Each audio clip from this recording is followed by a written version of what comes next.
Shabbos, they tell the story of an itinerant preacher. In Europe, there was a Rav of a city, but the Rav of a city did not give sermons. Typically, a rabbi of a city did not speak every Shabbos. That was not done in Europe. The rabbi only spoke twice a year. He spoke Shabbos Hagadol, the Shabbos before Pesach, and Shabbos Shuvah, the Shabbos before Yom Kippur, only twice a year. And those drushes were very long. Sometimes they'd be hours and hours long, but only twice a year. But there were itinerant. There was a profession in Europe called the Maggid, where a person would go from town to town and give drushes. It was like a form of entertainment in a way. It was educational, there was Musar, but there was also jokes and humor and stories. So Maggidim were very, very well known in Europe. Some of the Maggidim were actually great Talmidei Chachamim, great scholars in their own right. The Dubner Maggid, the Maggid of the town of Dubna, was a Chavrusa of the Vilna Gaon. So obviously he was much up there. So there were Maggidim that were very eminent. But some Maggidim, really didn't have a tremendous amount of Torah knowledge, but this was their job. They were good speakers and they would go around. So they tell a story about a certain Maggid. He only had one drasha on the Torah. He only had a drasha on Parshas Korach. He didn't have a drasha on anything else. But he had to speak every week. So how could he do it? He only had one drasha on one parsha.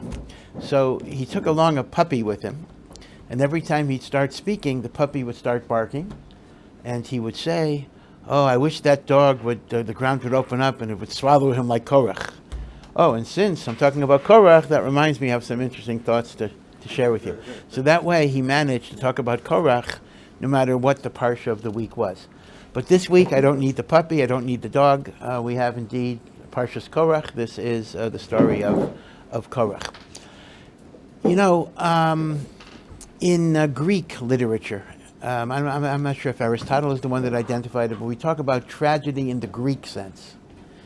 And that's a meaningful idea, actually, because tragedy in the Greek sense is when a person is destroyed by a flaw that is within their own personality. Meaning, if a person is sitting and learning and a building collapses, that's sad. That's a sad story, but that's not tragic in the Greek sense.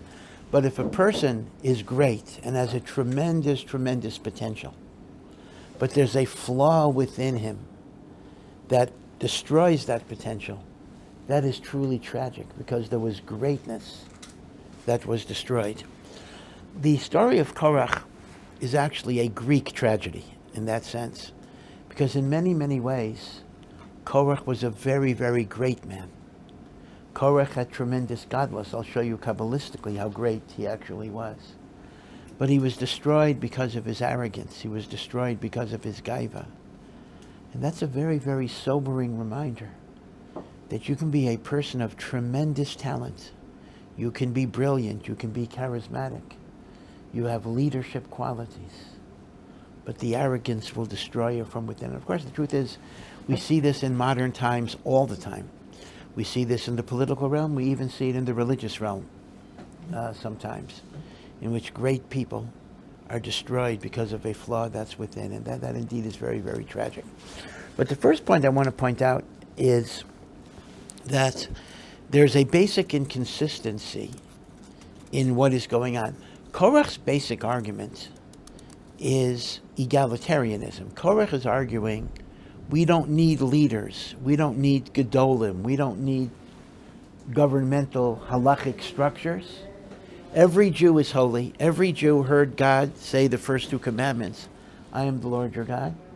We are worthy of speaking with the Shekhinah. Why do we need rules and leaders to tell us what to do? So you could describe Korach as an egalitarian. You could even describe Korach as an anarchist. Right? Because essentially, what does an anarchist say? An anarchist basically says there shouldn't be government, there shouldn't be leaders. Every person should have the freedom.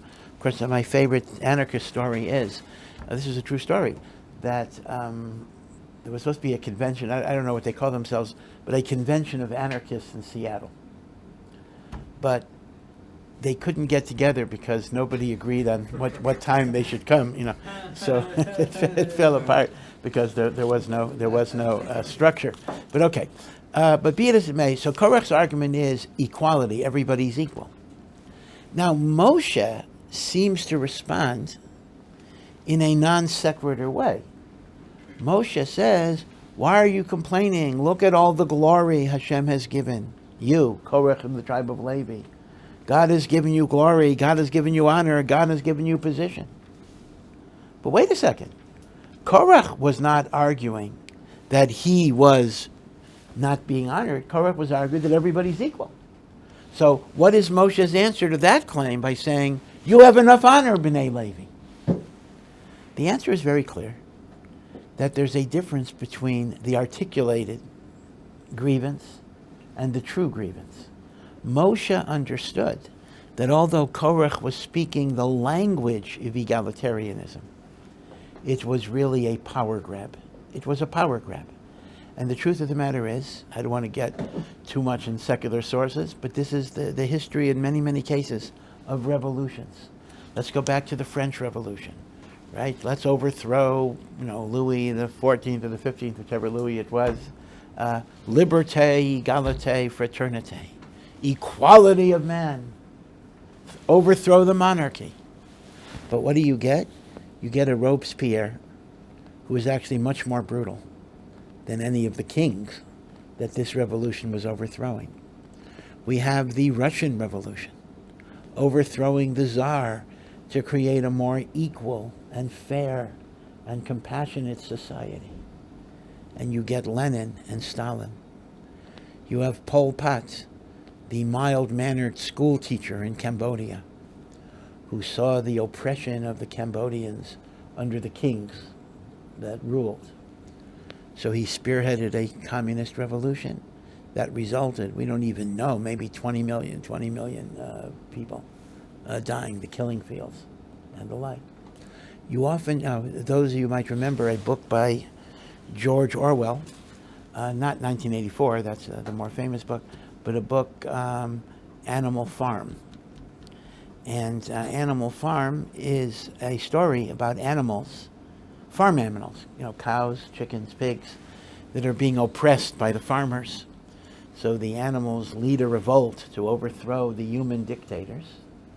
And eventually some of the animals become dictators, as bad as and worse than the human dictators. And this is a parody. If he didn't know the historical background, George Orwell wrote this after the Russian Revolution, in which you're trying to overthrow the oppressors and you become the oppressors. And this is what Moshe Rabbeinu is seeing with Korach. Korach speaks the language of equality, but really it's simply a question of one power taking over from another power. Moshe knew this, but one other person knew this as well, Mrs. Own Ben Pelis.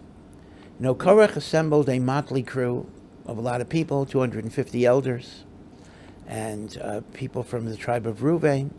And then it mentions one guy out of nowhere who's not mentioned any other time in the Torah. Own Ben Pelis. Whoever he is. I never heard of him before. And when the ground opens up and some people die by being swallowed in the ground and some people die through fire, right? The elders die through fire. It does not mention Dasan and Aviram, right? They're the big troublemakers. They died. Korach, etc. But it doesn't say On Ben Pelis died. What happened to On Ben Pelis? So the Gemara says his wife saved him. Because he comes home with his wife, he's really, after hearing Korach's campaign speech, and he's really excited. Every man a king, we all be leaders. There'll be no bosses anymore. And she, as a good wife, says, you're an idiot. She says, you think you're going to come out ahead. You're going to be a loser no matter what happens. If Moshe wins, you're in deep trouble. And if Korach wins, you'll still be a nobody. What's your point? Note how smart she is. She didn't give him a musser schmooze. She could have said, how can you deny the Torah? She didn't even use religious arguments. She used common sense ego arguments. She's basically telling him, you're going to get nothing out of this. Meaning, you're going to be a nobody no matter what happens. So why are you getting involved in this fight? And she saved him. Her advice saved his life. As opposed to Korach's wife. The Gemara says she kept on putting gasoline on the fire. Oh, you're great, you're so great, you're so great. Of course, let's get rid of Moshe and Aaron. So this is an important lesson in hidden agendas. And sometimes we have agendas, our own agendas are hidden to us. We think we're making decisions based on principle. We think we're making decisions based on l'shem shamayim. In reality, we have to examine our inner motivations. Are we acting out of ego? Are we acting out of gaiva? Are we acting out of kava? Right? Sometimes people will say, when they've been insulted, says, it's not about me, it's not personal. It's the principle of the thing. So Rabbi Yaakov Kamenetsky used to say, whenever somebody says it's not personal, it's the principle, that always means it is personal and it's not the principle. Because let's say I'm hurt and I'm really upset and I say, it's the principle. Well, if it's the principle, why weren't you so upset when somebody else got hurt last week? I mean, you're not the first person in history that got that insult. But why does it bother you now? And the answer is, it's not the principle, it's the personal insult that bothers me, etc. So that's one lesson of Korach, the notion of this hidden agenda. And in fact, this is interesting, there's a Mishnah in Pirkei Avos that says, any machlokas that is for the sake of heaven, any argument for the true sake of heaven, will endure. We will continue to study both positions. And it gives the example of Hillel and Shammai. Now, Hillel and Shammai have many, many arguments, and they morphed into Beis Hillel, the house of Hillel, the house of Shammai. And we know that halachically we always follow Beis Hillel. But we still continue to study and analyze Beit Shammai. Now, you might figure, let's just forget about Beit Shammai. What's the purpose of learning about Beit Shammai if we don't follow him anyway? But the answer is, because this was a machlokas for the sake of heaven, both sides are deserving of respect. Yeah, halachically we have to follow one, but both sides ought to be learned and analyzed. And in fact, in the Mishnah, Beis Shammai is always before Beis Hillel. And the Gemara says, Rav Yehuda Hanasi, the author of the Mishnah, who was a great-grandson of Hillel, to honor Beit Shammai, put Beit Shammai first, to kind of recognize that we're not simply dismissing them as unworthy. We don't follow them, but still, we study them, and we analyze them, we learn from them. And by the way, the Arizal actually says, when Mashiach comes, the halacha is going to be like Beit Shammai, but that's another issue as well. It's only in this weak world. See, Beis Hillel is usually more lenient. So in a world where we're not strong, so the halacha follows the more lenient view. But when the world reaches a higher level, Beit Shammai is actually a higher truth. Beit Shammai is the ideal standard. Beit Shammai represents the world as it ought to be. Beis Hillel represents the world as it is. But when the ought to be and the is get united in the Messianic era, the Arizal writes, we're going to follow Beit Shammai. Yeah. Isn't Rebbe Meir in Olam Haba who the halacha is by, or is it like that there's Mashiach age and then there's a level above that and then that's Rebbe Meir and that's Beit Shammai, or how does that work out? Well, Olam Haba is a little different. Olam Haba, technically, we're not doing mitzvahs per se, but the Moshe Mashiach is still a world where we're doing mitzvahs, but the world reaches a higher level. It's not the same as Olam Haba. Olam Haba is the world of the soul. Okay. Now, so the Mishnah gives an example. What is a machlokas l'shem shamayim that's always going to endure? This is the machlokas Hillel and Shammai. Okay.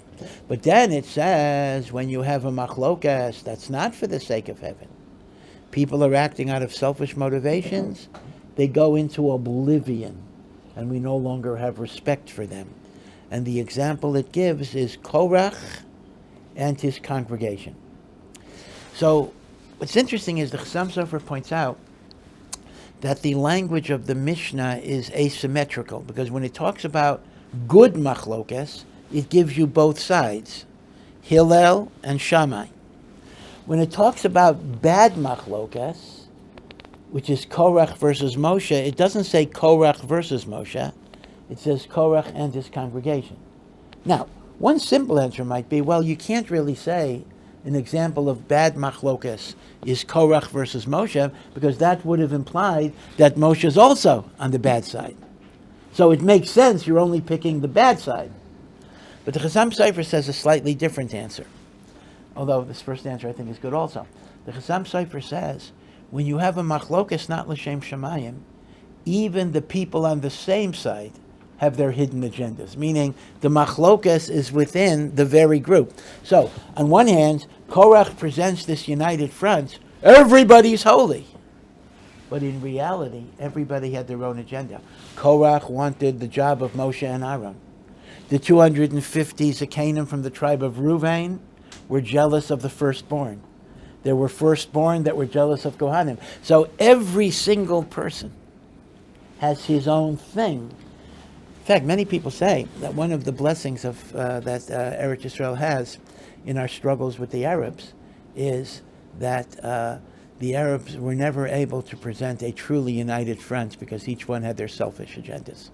Meaning, they wage war against Israel, but Syria is one thing, and Jordan is one thing, and Lebanon is one thing, and Saudi Arabia is one thing.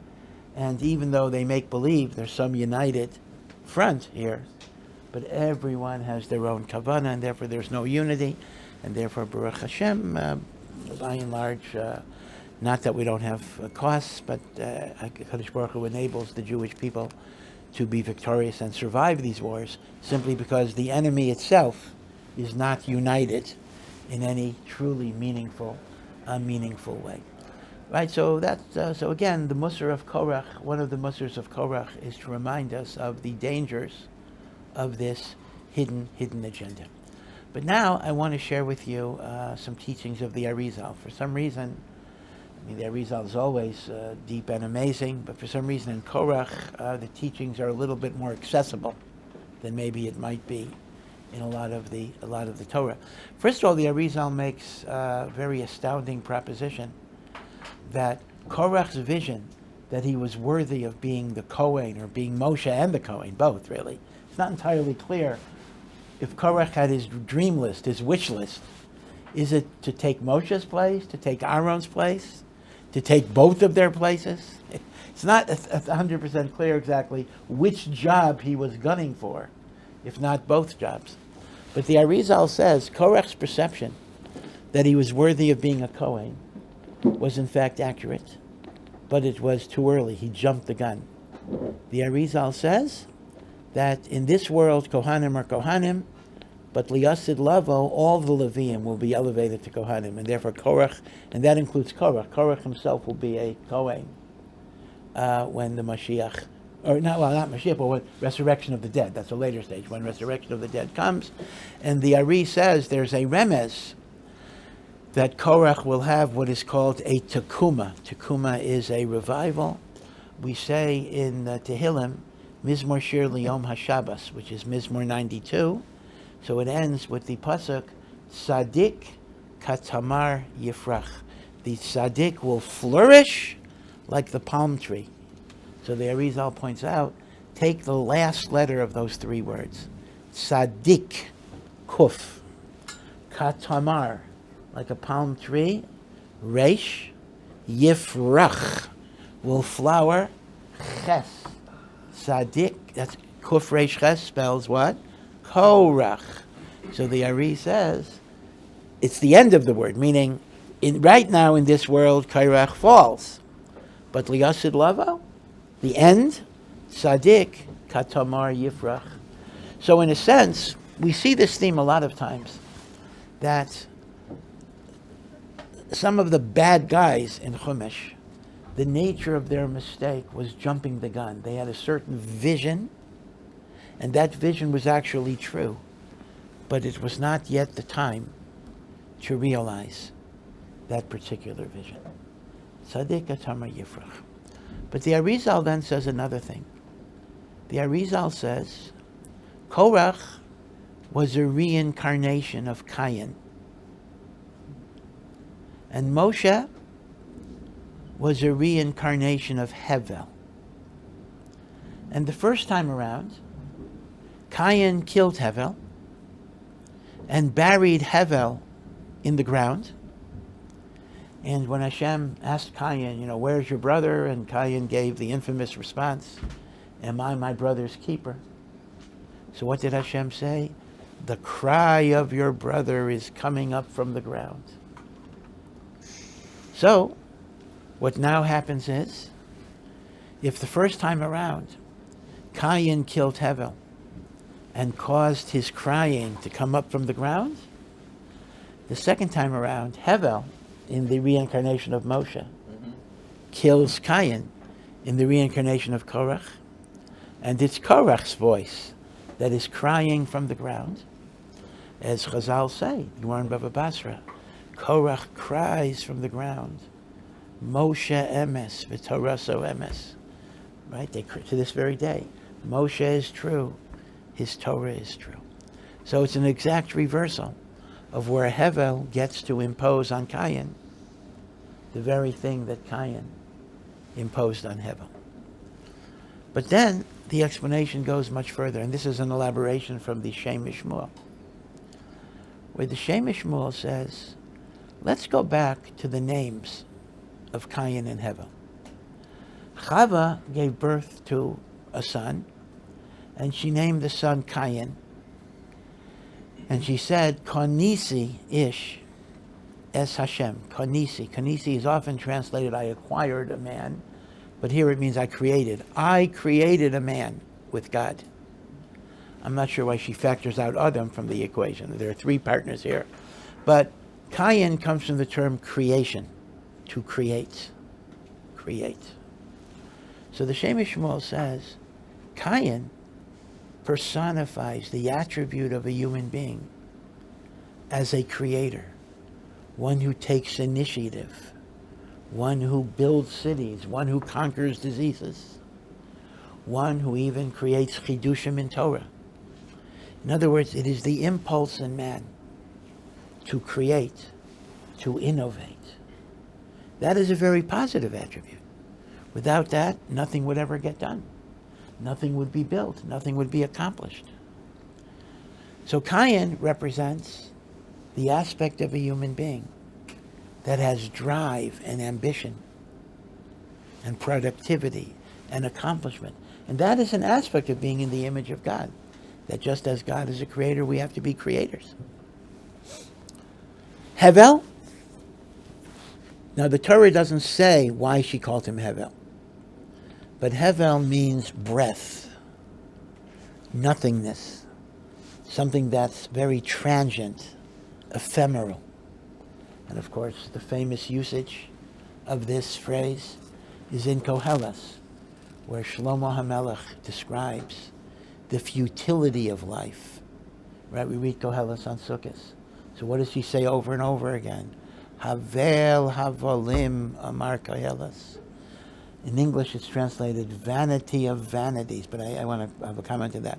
Says Koheles, Havel havolim, hakol havel. Now, the standard famous King James translation that everybody knows is vanity of vanities. But I just need to point out a little bit that the English word vanity in the 1600s is not the same way we use vanity today. So vanity is not a good translation. When you talk about somebody as vanity today, that means they have pride. But Hevel does not connote pride. Rather, vanity in the 17th, 16th century was connected to something in vain, nothingness. So really, Havel Havelim is not vanity, it is futility, nothingness. Life is without mitzvahs. Again, Koheles at the end ends on a positive note. If you keep the mitzvahs and serve God, then your life has value. But if you're just doing it for money, for possessions, for power, so what does Koheles talk about over and over again? You know, you're going to die. They're not even going to remember you. Your kids will just be looking what you left them in the will. And, you know, what's the point of everything? A very, very depressing book. Precisely in the season of joy, we read about how everything's going to fall apart. So Koheles is an especially important book. Don't leave before you finish it. Don't leave in the middle. If you leave in the middle, you'll get depressed. But at the end of the book, actually, the message basically is you can turn everything around by serving Hashem and doing His mitzvahs, and then you've accomplished something, right? So you got to wait to the end to get the message, but most of Koheles is a very, very pessimistic reflection. So, going back to Cain v'Hevel. Cain v'Hevel represent two different aspects of the human personality, both of which are positive and negative. in different ways. Kayin is the impulse to create, to innovate, to master, to dominate. That is a very positive attribute. That is why we look for cures for cancer. That's why we build cities. That's why we create technologies.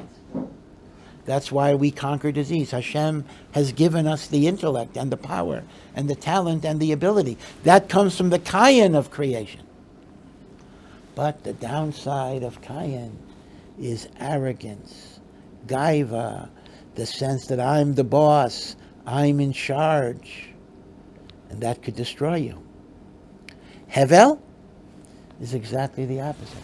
Hevel is the overwhelming sense of my humility, how lowly I am, how insignificant I am. I am as transient as a breath. You breathe out, it's just gone right away. Havel havalim. Hevel has humility. Hevel has submission. Hevel has subservience. But the downside of Hevel is it generates passivity. Because you basically have the feeling, I'm a nobody, I'm a nothing. If there's a malaria problem or a polio problem, I got to leave it to God to take care of. Who am I to do anything in the world?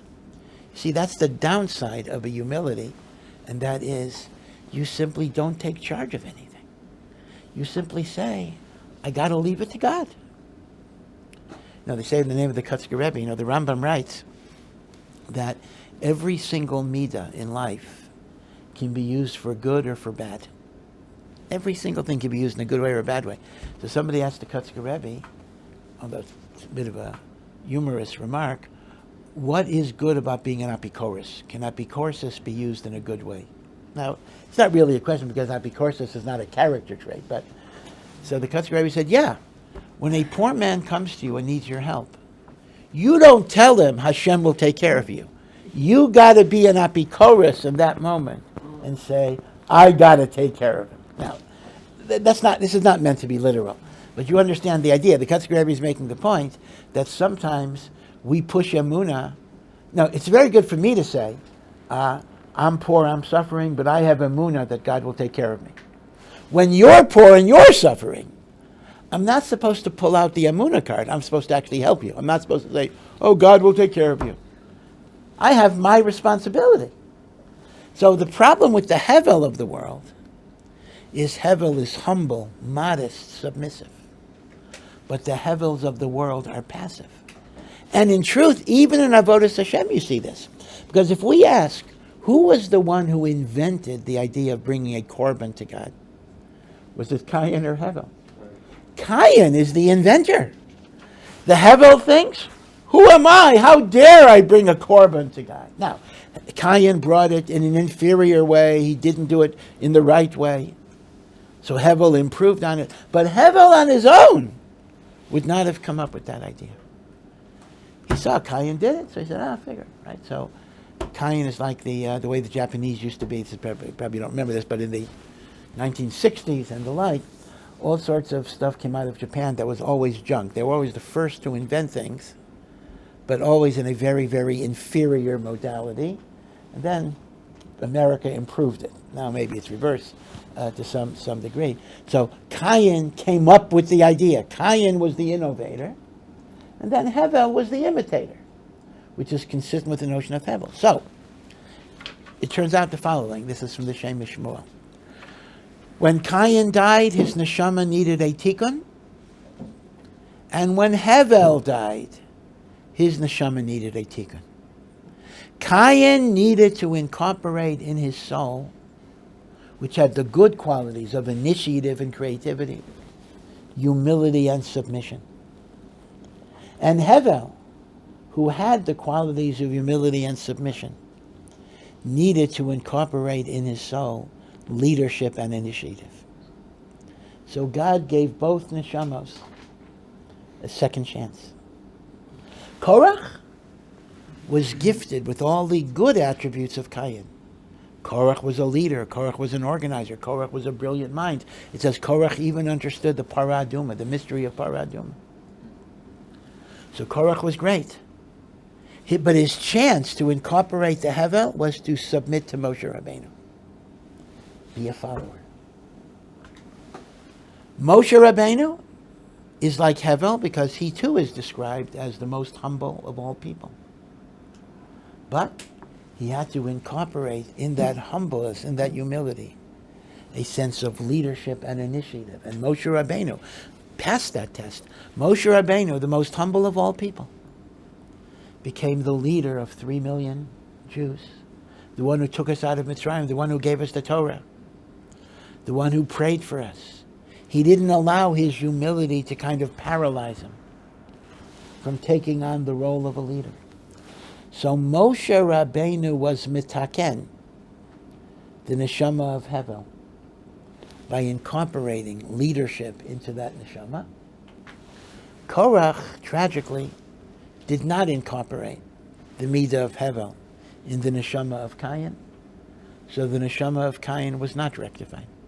See? Now, this is brought out in an absolutely amazing gematria, which the Arizal also brings. Amazing gematria.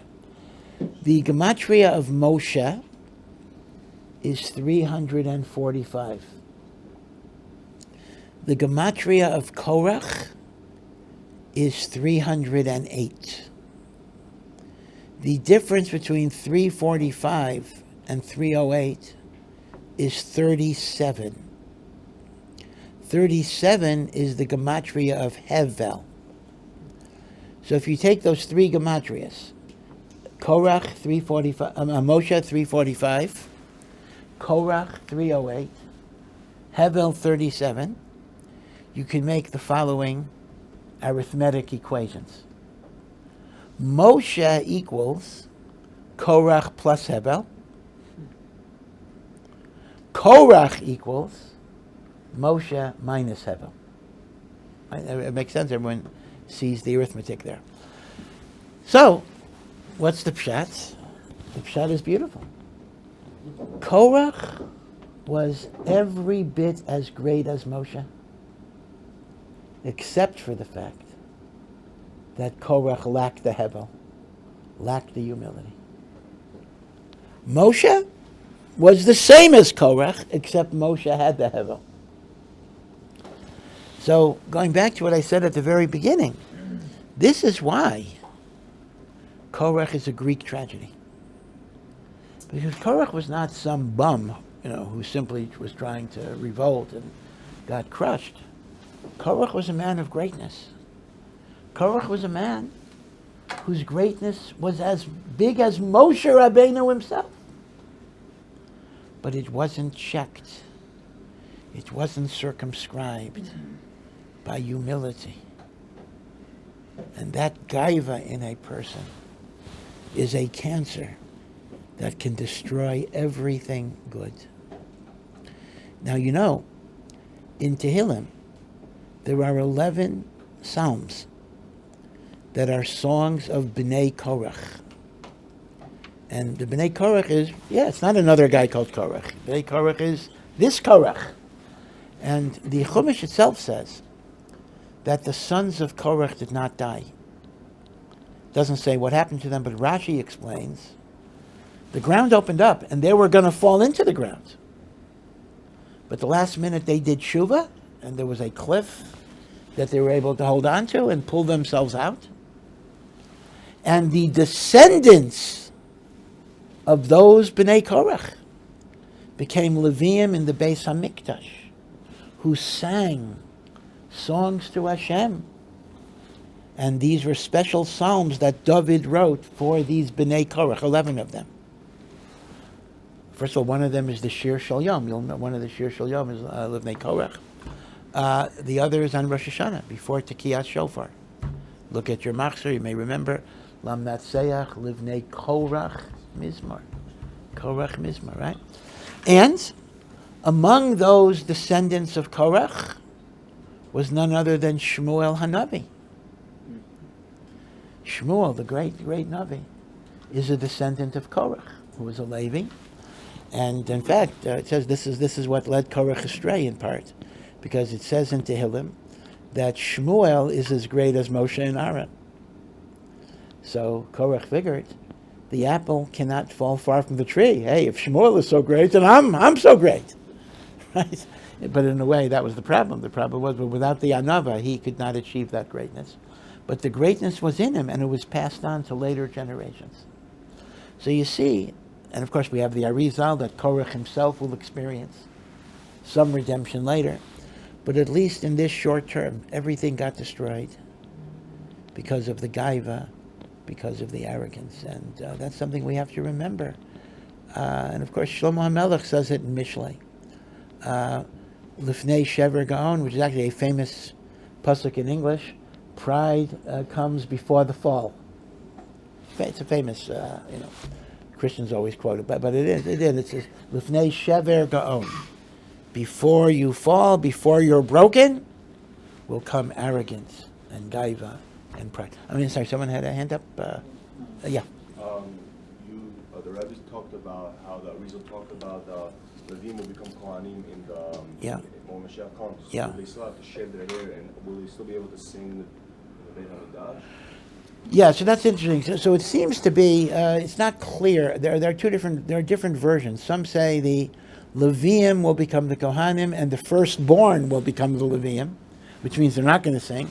Others say no, that there will not be in other words, instead of Kohanim having some jobs and Levium other jobs, all of Shevet Levi will do the jobs of Levi and Kohen. So the singing will not be replaced. They'll still sing. Yeah. I'm trying to understand the exact character flaw that Korach was jealousy, or was his gaiva? Well, yeah, it's all connected. It was jealousy. Of course, kina is the midah that's manifest here, but jealousy comes from gaiva. Jealousy comes from the sense that it should have gone to me. Why did it go to him? So we connected. We do say it was the gaiva of Korach that led to the jealousy. Yeah. I really love that, like, gematria, sort of like putting those two together. In fact, it's like Moshe had, in some sense, the same situation, but slightly different than Korach, where he was offered the Kohen Gadol role. He didn't want it, but was he almost too humble in that situation? Yeah. So. Yeah, there's no question. And with the Ari, you can understand this now. Moshe Rabbeinu was, of course, the most humble of all people, but sometimes that got him into trouble. If you remember, when Hashem was telling him to go to Mitzrayim, all the way back in the beginning, he kept on saying, no, I don't want to get somebody else. I'm not worthy. And Hashem argued with him for a whole week over this particular issue. And indeed, Chazal say that Moshe was too humble because God gave him a job. It was his responsibility to step up to it. And because of that humility, he lost the Kahuna Gedola. Originally, Moshe would have been the Kohen as well. And he keeps on turning on the job. So God says, I'm going to give this cover to somebody else. So you're correct, but it fits in. In other words, you see that Moshe is struggling with this because the problem of the Hevel is the passivity and the unwillingness to take initiative. This was Moshe's struggle, but ultimately he surmounted it and became the person he needed to become. So that was the tikkun. That was the tikkun for the Hevel. But initially there was a struggle with Moshe as well. Yeah. What merit did Owen have to merit not to? Yeah, what merit? It's funny. There are so many interesting, I don't call them minor characters, but characters that are not fully fleshed out in any way that we know so little about. Owen ben Peles is one of those mystery guys that we don't know a lot about, but certainly he had a lot of siyata d'shmaya. He married, among others, he married the right woman. That's a very, very special bracha. That she was able to save his life. So I don't know. I really don't know what his suchus was.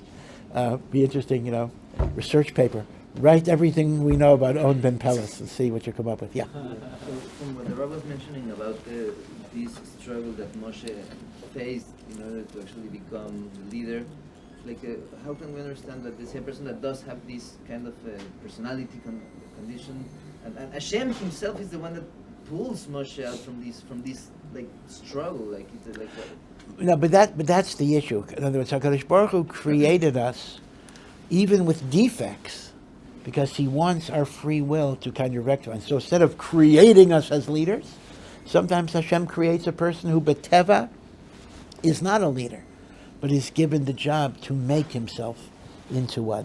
This is all the function of Bechira, meaning the deficits, so to speak, that Hashem gives us are obstacles that we have to overcome and become stronger and greater because of it. Yeah. This whole story and the story of these two conflicting midas, humility and a sense of in your own abilities and responsibility, ambition. These are two very important midas that seemingly conflict. So how does a person develop both? How does a person develop and listen to his sense of self-worth, ambition, drive, and at the same time say, no, I should be humble, stay Right. in the corner. Yeah, again, the paradox you're identifying is very, very true. This is the famous statement that I bring up quite a lot from Rabban and Prashischa. You got to have two ideas in your pocket at all times. One is, Anochi afar v'hefer, I'm dirt, I'm nothing. And the other is, Bishvili nivra ha'olam, because of me, the whole world was created. God only created one man, one woman. He created many cows and many, dogs. One man, one woman. So each individual says, this whole world is because of me. So it is paradoxical because the humble person will tend not to see the Bishvili Nivra Olam. The Bishvili Nivra Olam will tend not to see the Anochi Afar V'Efer. But I think we have to recognize this. The basic idea is that we recognize our talents, and we know that our talents give rise to responsibilities to do good in the world, but we know that they are gifts of God. So I don't take personal, gaiva in it, but I acknowledge that they exist, and therefore I'm going to use it in a good way. And you're right. We tend to veer off into extremities in each of these things. Yeah. If I may ask, how do we, as individuals, kind of take this initiative to be leaders, to make change, like positive change, like in some cases egalitarianism?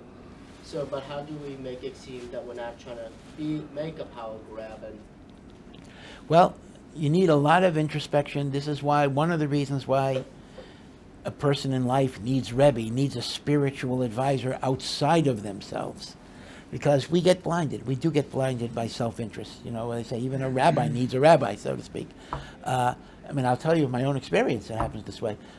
Sometimes I might be struggling with a personal issue, and I don't know where to proceed.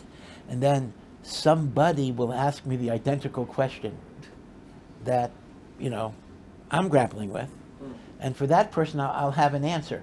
Then I say, hey, what did you just tell this guy? Which means when it's about you, we're very invested in our self-interest. We don't always have clarity. So that's why you need a Rebbe sometimes, because when you're grappling with what you should be doing, sometimes you're not objective. So a person outside of you might be able to give you better advice. But you're right. There's never certainty here. And we do have to try to be as objective as we possibly can, knowing that we're not going to hit 100% on that. Yeah. So when the ground split by Korach, did the ground split because of Korach, or because it split because of the nature of the world? And it just happened to be at that time that Korach rebellion happened, and that it just dropped to the ground. Well, nice coincidence. well, the thing is, yes, the Rambam in the Moreh Nevuchim, I think those of you that may go to Rabbi Gottlieb's shir may have learned this. The Rambam has a whole sheet about miracles, that God never changes nature, but rather miracles were in the initial program of creation, that God built into the program that when a certain time and place happens, these things are going to happen, and that way a miracle is not a true deviation from the laws of nature. It was built into nature itself. However, and I assume maybe your thinking is along those lines, kind of the Rambam's idea, but I would suggest that even according to the Rambam, when God programmed the computer, it was because of Korach, meaning God, knowing that there would be a Korach, programmed it to be. So I think it is connected to Korach in that way, even if it was pre-programmed.